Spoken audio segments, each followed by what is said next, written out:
ثم إلى روح سيدنا زين العابدين الصادق ثم إلى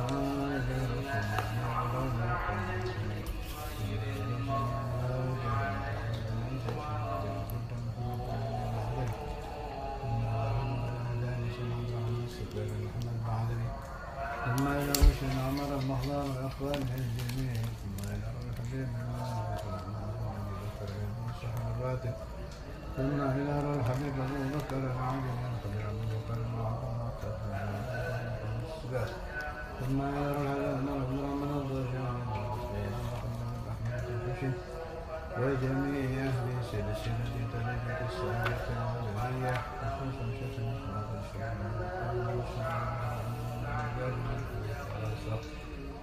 الشيخ الأزمان محضر محمد بن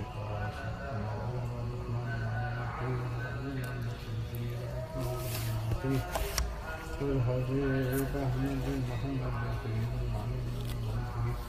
والحباب الشريف من هذه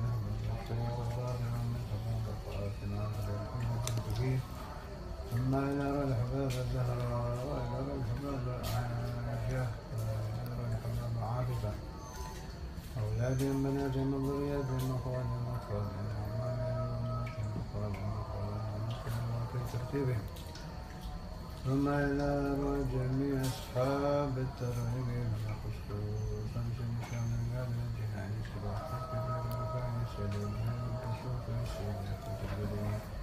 وسيدي محمد بهاء بن محمد وسيدي أحمد بن محمد التيجاني وسيدي أحمد بن إدريس وسائر أصحاب الترائب المحمدية ووصولهم في الولاية وخلفاء من سلسلتهم ثم إلى جميع التوالد من الدار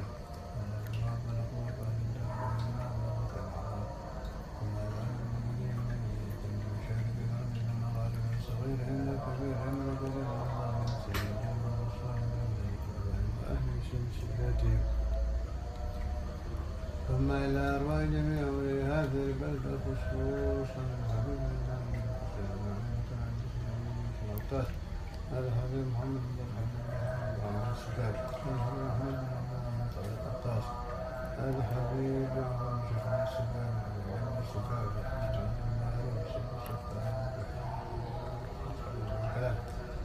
ثم إلى روح حبيب صالح المحسن الحامد من جدهم فقر الشيخ قلب الإنسان المزاري ثم إلى أرواح منور كل منهم في ترتيب ثم إلى الحبيب علي بن حسين الطاهر والحشي وهذا حبيب ساد من جناه والمعين والجاه والشريف والمسلمين والمجلسه وصولهم في الولاية والخلفاء وأهل سلسلتهم المجلس المرسلين في أمير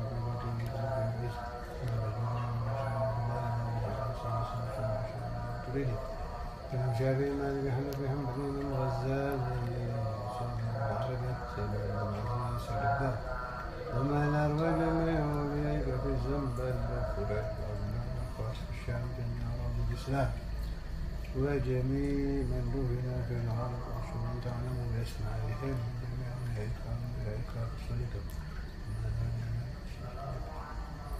نويت التعلم والتعليم وتذكر وتذكرنا فالجفاء وقال الاستفاء من حقها التنشر في كتاب الله وسنة رسوله صلى الله عليه وسلم الدعاء إلى كتاب الدين قادم عنك الشرع ثم إلى روحي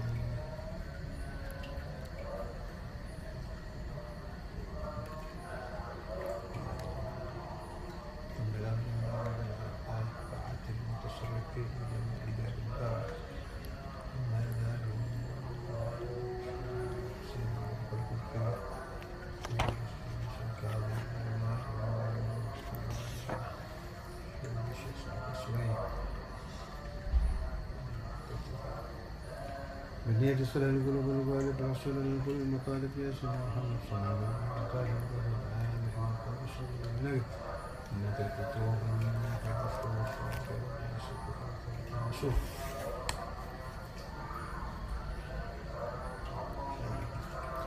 ثم إلى آبائنا وآبائكم وأمهاتنا وأمهاتكم جميعا لا إله إلا الله المسلمين والمسلمين والمسلمات إلى حضرة النبي محمد صلى الله عليه وسلم. الفاتحة. أعوذ بالله من الشيطان الرجيم. بسم الله الرحمن الرحيم. الحمد لله رب العالمين الرحمن الرحيم مالك يوم الدين إياك نعبد وإياك نستعين اهدنا الصراط المستقيم صراط الذين أنعمت عليهم غير المغضوب عليهم. بسم الله الرحمن الرحيم. الحمد لله رب العالمين. اللهم صل على سيدنا محمد وعلى آل سيدنا محمد.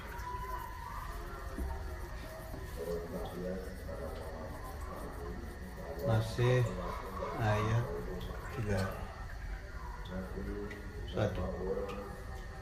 أعوذ بالله من الشيطان الرجيم. بسم الله الرحمن الرحيم. وعلم آدم الأسماء كلها ثم عرضهم على الملائكة فقال أنبئوني بأسماء هؤلاء إن كنتم صادقين.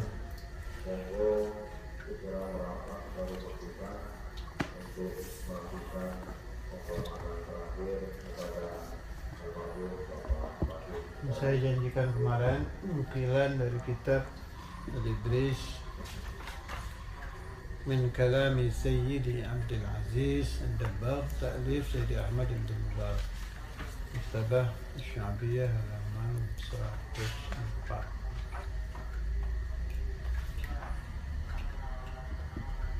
A'udzu billahi minasyaitonir rajim. Bismillahirrahmanirrahim. Dalil bahwa Nabi besar Muhammad SAW mengetahui tulis baca.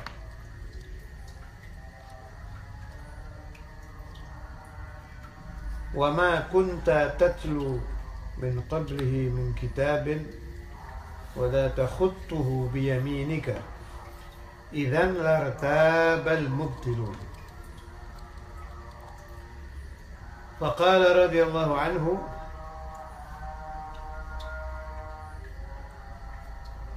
كان صلى الله عليه وسلم لا يعرفها بالاصطلاح والتعلم من الناس وأما من جهة الفتح الرباني فيعلمها ويعلم أكثر منها وكيف لا والأولياء الأميون من أمته الشريفة المفتوح عليهم يعرفون خطوط الأمم والأجيال من لدن آدم عليه السلام وأقلام سائر الألسن وذلك ببركة نوره صلى الله عليه وسلم فكيف به عليه الصلاة والسلام. قال رضي الله عنه ومن فتح الله عليه ونظر في أشكال الرسم التي في ألواح القرآن ثم نظر في أشكال الكتابة التي في اللوح المحفوظ وجد بينهما تشابها كثيرا وعاين زيادة الألف في اللوح المحفوظ في كفروا أو آمنوا وغير ذلك مما سبق وعلم أسرارا في ذلك كله وعلم أن تلك الأسرار من وراء العقول. Wa ma kunta dan tidaklah engkau Nabi Muhammad, ini ayat Quran, tatlu membaca, min qablihi min kitab. Memang Nabi besar Muhammad SAW tidak pernah membaca kitab apapun. Ini nas zahir ayat ini. Wala takhuttuhu biyaminik, dan tidak pernah tangan kanan Nabi Muhammad menulis. Idzan lartabal mubtilun. Andai Nabi Muhammad pernah membaca kitab, pernah menulis, orang-orang akan ragu-ragu apa benar Al-Quran yang dibawa Nabi besar Muhammad SAW berasal dari Allah, bukan karangan Nabi Muhammad. Itu hikmah. Dan hikmah itu telah terjadi di zaman Rasulullah SAW. Tapi aslinya bagaimana? Waktu saya belajar Tauhid Sanusiyah dulu di Tegal, di pesantren Tauhidiyah Ki Ahmad, awal saya belajar, jadi sekitar tahun-tahun 91-an, antara 91-92. Sempat saya bantah pendapat, saya belum menemukan di kitab ini. Saat itu saya belum menemukan pembahasan wa ma kunta tatlu min qablihi min kitab wala takhutuhu bi yaminik idzan lartabal mubtilun. Salah satu asatid di pesantren itu,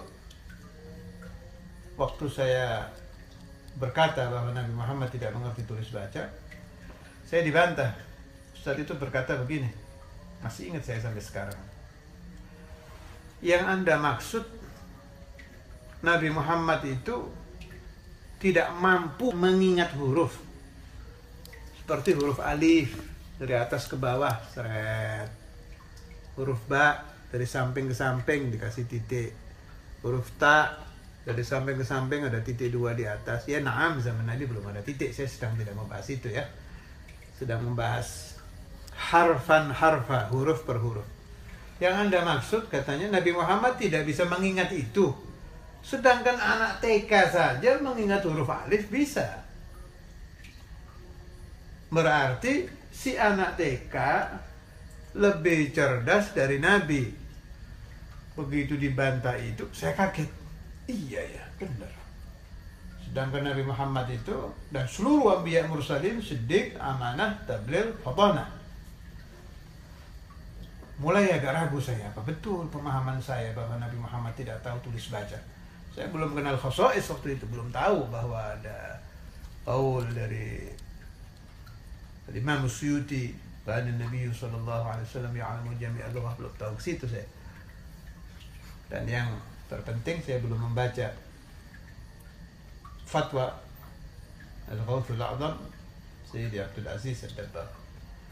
Dalil itu cukup sebetulnya bahwa tidak mungkin Nabi Muhammad SAW tidak bisa mengingat harf hijaiyah, alif, ba, ta, tha, ila akhirih.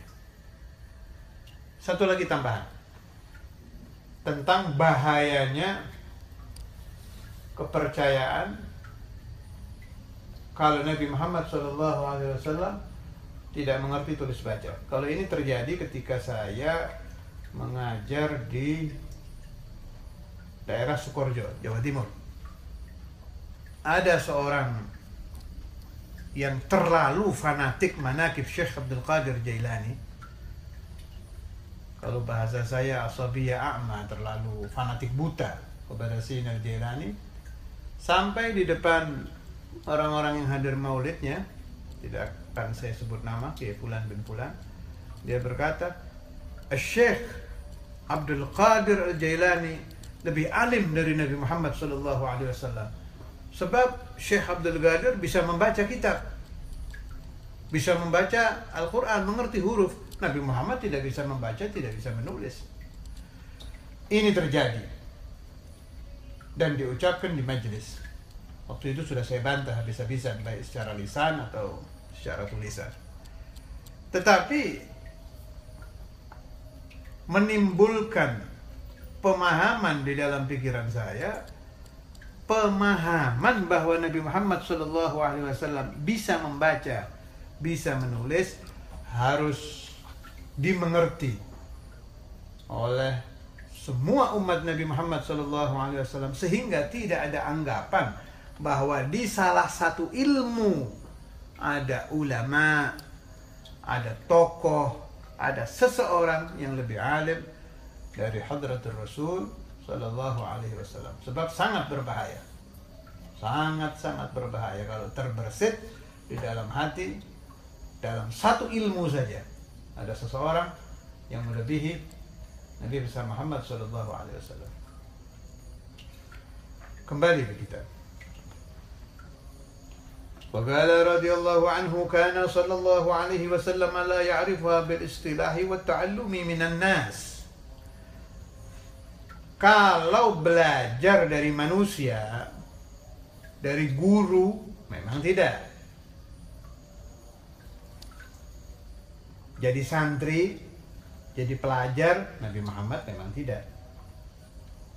Mempelajari alif fathah A, alif kasroh I, alif dhammah U, A, I, U, memang tidak. Tapi wa amma min jihatil fathir rabbani fa ya'lamuha wa ya'lamu aktsara minha. Adapun dari segi futuh, dibuka langsung oleh Allah Subhanahu wa taala, Fathur Rabbani, faya'lamuha, maka Nabi besar Muhammad sallallahu alaihi wasallam mengetahui tulis baca, bisa membaca kitab, mengerti harf. Wa ya'lamu aktsara minha, bahkan tahu lebih dari itu. Kemarin sudah saya bacakan hadis, kalau saya tidak salah ingat kemarin atau kemarinnya lagi. Qala Rasulullah sallallahu alaihi wasallam, fa'alimtu kulla syai'in atau qala fa'allamani rabbi kulla syai'. Saya telah mengetahui ilmu apa saja, atau Allah telah mengajarkan kepada saya ilmu apa saja. Allahumma salli wa sallam wa barik alaihi. Wa la tadhunnanna, ini bukan dari Ibris, jadi ingatan saya, fatwa ba'dul ulama, kalau tidak salah Imam Al-Ghazali. Wa la tadhunnanna anna ma'rifatan Nabi sallallahu alaihi wasallam li umuril akhirati taqlid. Ingat, garis bawahi, taqlidan li Jibril alaihi salam. Jangan sekali-kali engkau menyangka, kata Imam Al-Ghazali, bahwa pemahaman Nabi besar Muhammad sallallahu alaihi wasallam tentang ilmu akhirah taklid, ikut kepada malaikat Jibril. Karena taklid laysa bima'rifatin sahihah, sebab taklid tidak bisa disebut ilmu yang sahih. Ma'rifah sahihah, ilmu yang benar. Taklid ikut-ikutan, seperti kita taklid kepada Imam Syafi'i. Tidak boleh kita mengatakan Nabi Muhammad taklid kepada malaikat Jibril seperti kita taklid kepada Imam Syafi'i. Salah besar. Kenapa? Kita bodoh, ami, jahil. Imam Syafi'i alim. Apa kita akan mengatakan bahwa Nabi Muhammad tidak mengerti dan malaikat Jibril yang alim? Ya tidak bisa. Lanjutannya kata Imam Al-Ghazali, karena qadin kashafat lahu sallallahu alaihi wasallam haqa'iqul asya'i, telah terbuka musyahadah mata hati Rasulullah sallallahu alaihi wasallam melihat hakikat perkara-perkara akhirat. Naam, Allahumma salli wa sallim wa barik alaihi. Bagaimana tidak? Pasti. Kalau kita ingat Isra Mi'raj Ar-Rasul sallallahu alaihi wasallam, sebelum Isra Mi'raj, tolong Anda pahami, ketika Nabi Muhammad sallallahu alaihi wasallam bertemu dengan malaikat Jibril, itu sudah rajanya melihat alamul malakut. Sayyiduna Abdullah bin Abbas pernah tidak sengaja melihat malaikat Jibril. Kalau saya tidak salah ingat, Sayyidina Abdullah bin Abbas. Kalau saya tidak salah ingat, saya tidak yakin sama sahabat ini. Kalau tidak salah, pokoknya ada sahabat tidak sengaja melihat malaikat Jibril. Apa kata Rasul sallallahu alaihi wasallam? Amma annahu sawfa ya'ma. Orang yang tidak sengaja melihat malaikat Jibril nanti bakal buta. Dan nyata sebelum meninggal sahabat ini buta. Saudara Rasulullah SAW. Maknanya apa? Bertemu dengan malaikat Jibril membutuhkan mata hati yang bersih dan kekuatan ruh yang luar biasa. Kita harus tahu, melihat dan bertemu malaikat Jibril saja ini baru permulaan dari terbukanya Rasulullah SAW alamul malakut. Wal qissah masyhurah, Nabi SAW senang menyepi di goa, diberi bekal. Cerita itu di Bukhari kalau saya tidak salah, ini di Sahih Al-Bukhari. Diberi bekal oleh permaisuri beliau, Sayyidah Khadijah radhiyallahu ta'ala anha, wa nafa'ani wa iyyakum bi asrariha wa barakatiha wa da'awatiha wa mulahadatiha fid darain lana wa li auladina banatina wa dhurriyyatina wa ahbabina wa man sami'a kalamana. Mudah-mudahan saya dan Anda mendapat barakat dari Sayyidah Khadijah radhiyallahu ta'ala anha. Diberi bekal oleh Sayyidah Khadijah, senang berkhalwah. Ibadah apa yang pertama kali dilakukan Rasulullah SAW di goa? At-tafakkur, merenungkan tentang jalalullah, merenungkan tentang azamatullah. Ini keterangan ada dalam kitab I'anatul Talibin, juz halaman saya lupa, tapi positif ada di I'anah, bahwa ibadah yang pertama kali dilakukan oleh Rasulullah SAW belum ada perintah salat, shaum, zakah, al-hajj, al-jihad, belum ada. Ibadah yang pertama kali dilakukan oleh Rasulullah SAW adalah tafakkur. Di tengah-tengah beliau tafakkur, sebab jelas tafakkur sa'ah khairun min ibadati 70 sana. Tafakkur itu luar biasa pahalanya. Bertafakkur sesaat lebih bagus dari ibadah 70 tahun. Di tengah-tengah beliau tafakkur itu, inkashafa lahu sallallahu alaihi wasallam alamul malakut far'a sayyidana Jibril alaihi salam wa ala nabiyina Muhammad sallallahu alaihi wasallam afdhalus salati wassalam. Ini baru awal mula. Tidak bisa dibayangkan seperti apa kekuatan ainul basirah yang ada di qalbi Rasulullah sallallahu alaihi wasallam. Kembali ke kita. Faya'lamuha wa ya'lamu aktsara minha wa kaifa la, bagaimana tidak? Wal awliya'ul ummiyun. Kalau ini maknanya benar, tidak bisa tulis baca. Dan para wali yang ummi yang terkenal di antara awliya umat Nabi Muhammad sallallahu alaihi wasallam yang ummi, ini sahibul kitab ada Sayyidi Abdul Aziz Ad-Dabbagh, ini masuk wali yang ummi. Min ummatihi syarifah, dari umat beliau, al-maftuhu alaihim, yang mendapatkan futuh. Maksudnya Sayyidi Abdul Aziz itu begini, bagaimana mungkin Nabi Muhammad tidak mengerti alif, ba, ta, sa, jim, ha, kha ila akhirih? Bagaimana mungkin Nabi Muhammad tidak bisa baca Quran? Bagaimana mungkin Nabi Muhammad tidak bisa menulis bahasa Arab atau bahasa apa saja?